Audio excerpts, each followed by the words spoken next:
The early 15th century, France was fractured and desperate. Welcome to Cryptic Mystic Vault, where we explore the enigmatic tales and unsolved puzzles of history. England's armies occupied much of the land.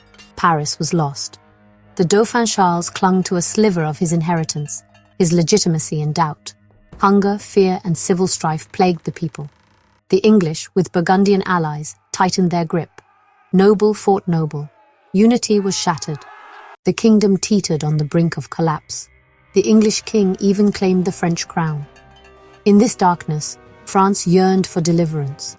The soul of the nation cried out for a miracle. The kingdom of France was shrouded in darkness, beset by war and despair. The English armies advanced, and the French court was fractured by doubt and intrigue. It seemed as though all hope was lost, and the very soul of France hung in the balance.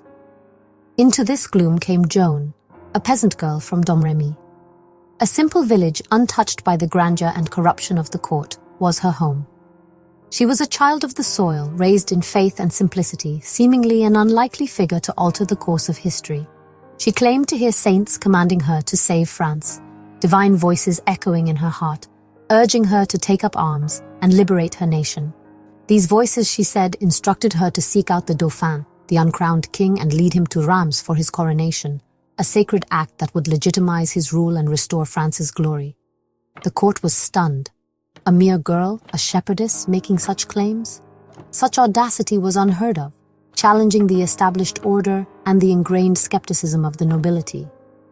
Joan stood before Charles, unwavering and honest, her eyes shining with conviction, her spirit unbowed by the grandeur and power that surrounded her. Some saw madness, others a divine spark, a flicker of hope in the encroaching darkness. The court was a whirlwind of opinions, torn between disbelief and a desperate yearning for salvation. Theologians interrogated her for weeks, poring over scripture and doctrine, searching for any sign of heresy or deception. Testing her faith and story, scrutinizing every word, every gesture, seeking to unravel the mystery of this extraordinary young woman. Her answers were direct, her conviction unshakable, defying the expectations of her interrogators and leaving them both perplexed and intrigued. She spoke of visions, Saint Michael, the warrior archangel, Saint Catherine, the patron saint of philosophers and scholars, Saint Margaret, the vanquisher of evil. Charles hesitated, burdened by doubt and political maneuvering, but desperation left him little choice. With his kingdom crumbling, his armies faltering, and his legitimacy questioned, he agreed to let Joan try, a desperate gamble in the face of utter ruin. She was sent to Orléans, the besieged city, a vital stronghold teetering on the brink of collapse, its fate mirroring that of the entire kingdom. The fate of France now rested on her shoulders, a young woman carrying the weight of a nation's hopes and dreams. The court watched, divided between hope and skepticism, their eyes fixed on Orléans, waiting to see if this unlikely savior could truly deliver a miracle. Joan's mission was a gamble, perhaps heaven's last sign, a desperate plea for divine intervention in a world consumed by war and despair. France's future would soon be decided, its destiny hanging in the balance, dependent on the courage and conviction of a peasant girl who dared to believe in the impossible. Among the nobles, Jean, Duke of Alençon, saw what others missed. Young but battle-hardened, he understood France's suffering. His father had died fighting the English. Loyalty ran deep in his veins. Jean had been captured, ransomed, and forged by war. When he met Joan, he listened without cynicism. He recognized her conviction and the fire within her. While others doubted, Jean believed. He became her first great noble supporter. His faith in Joan was a turning point. His support would prove invaluable, a testament to his character. The Duke of Alençon's belief in Joan was immediate and public. He openly declared his support, lending her credibility. His endorsement began to sway other nobles and military leaders. Alençon became Joan's advocate and ally, her knight among the elite. Together they inspired the army, giving soldiers new courage. The Duke's support was active. He championed her cause and prepared to ride with her. He risked his reputation and life for her mission. Their bond was forged in anticipation of war, not courtly comfort. This alliance marked a turning point for France. faith and courage began to spread. The stage was set for a pivotal chapter in French history. The Loire campaign began, a series of strategic maneuvers and battles that would ultimately determine the fate of the nation. Orléans, a city of immense strategic importance, was under siege by English forces. The situation was dire, and the morale of the French troops was dwindling with each passing day. The city's fall seemed inevitable. But amidst the despair, a beacon of hope emerged. Joan, a young peasant girl with unwavering faith and a divine calling, was given command of the French army. To guide and protect her, she was assigned Alençon, a nobleman of high rank and a seasoned military leader, as her lieutenant general and protector. He was a man of experience, yet open to the unconventional strategies Joan proposed. Together, they rode out from the royal court, a symbol of unity and determination against overwhelming odds. They were an unlikely but formidable pair, a blend of divine inspiration and noble pragmatism, ready to challenge the English dominance. At Orléans, the situation was desperate, the people starving, and the soldiers weary. Jean, witnessing Joan's bravery firsthand, was astonished by her courage and unwavering resolve in the face of danger. He also recognized her near-supernatural insight, a strategic brilliance that seemed to defy conventional military wisdom. She led from the front, inspiring her soldiers with her unwavering faith and fearless determination.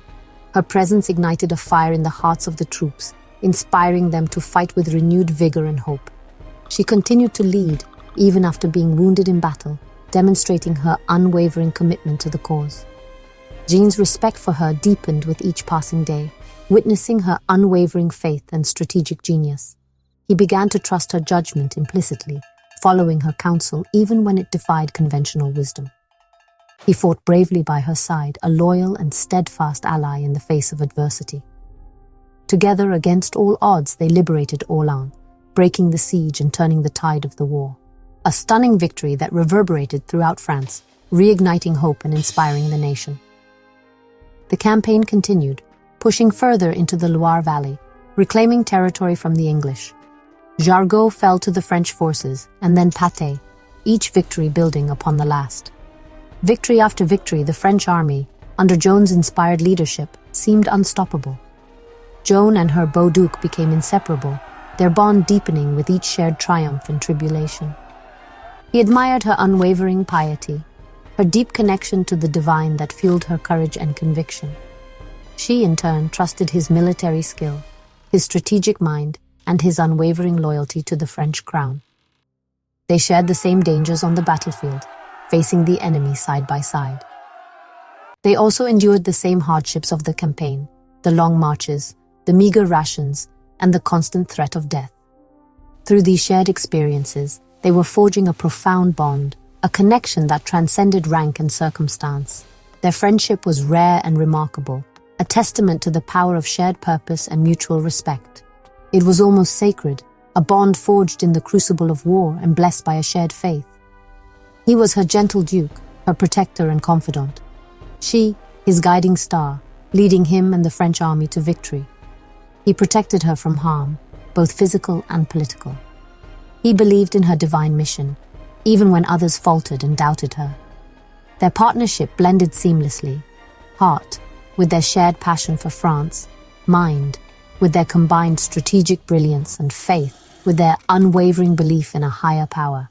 It transcended the rigid social structures of the time, breaking down barriers of rank and station. Together, they inspired France's resurgence, leading the nation towards a brighter future. Their bond was a testament to the power of shared purpose, unwavering hope, and the extraordinary things that can be achieved when people from different backgrounds come together for a common cause. The sun dips below the horizon, casting long shadows across the medieval landscape. A moment of quiet reflection hangs in the air. Joan's capture and subsequent execution at the stake devastated Alençon deeply. It was a cruel blow, a stark reminder of the brutal realities of war and politics. He lost not only a key military asset, but also a friend and trusted comrade, someone he believed in wholeheartedly. The loss weighed heavily on him, but despite the immense grief and despair, his spirit endured. He refused to let the tragedy break him. choosing instead to honor Joan's memory through action. He remained steadfastly loyal to King Charles VII, the man Joan had fought so hard to see crowned and secure on his throne. Charles was now officially crowned, his reign finally legitimized thanks to Joan's unwavering faith and sacrifice. Alençon, driven by a renewed sense of purpose, continued to fight valiantly for France, leading his troops with courage and determination.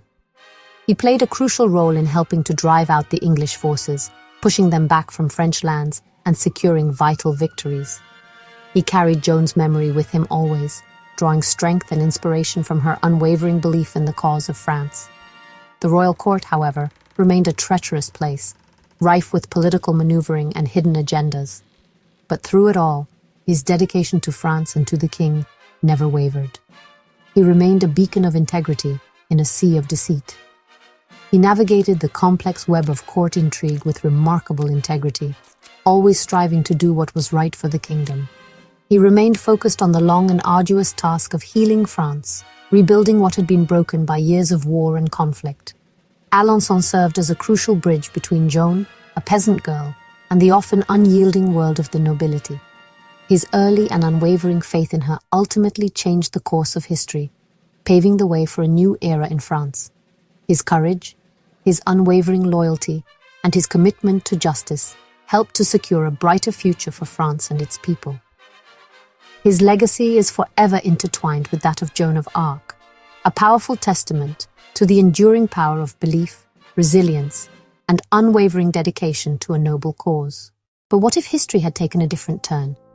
Imagine a world where Joan of Arc's mission faltered, and the spark she ignited was extinguished before it could become a blaze.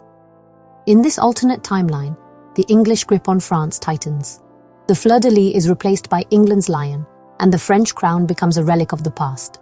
The 100 Years' War ends not with liberation, but with subjugation. French language and culture, once vibrant and proud, face suppression. The halls of power echo with English voices, and ancient French traditions fade into memory. The Renaissance, which once bloomed in French soil, is stunted or perhaps never comes at all. Artists, thinkers, and inventors who would have shaped the world instead find themselves silenced or forced to serve a foreign king. The map of Europe warps, borders redrawn, alliances shattered, the balance of power forever shifted. England's dominance stretches across the continent, its monarchy ruling over not just the British Isles, but much of Western Europe. The seeds of future revolutions, the spirit of liberté, égalité, fraternité, may never take root. This is the world that might have been, one where hope never found its champion, and the course of Western history veered into darker, uncharted territory. It is a stark reminder of how a single life, a single act of bravery, can alter the fate of nations and shape the destiny of generations yet to come. Thank you for watching, and don't forget to like, comment, share, and subscribe for more mind-blowing discoveries and thrilling adventures into the past.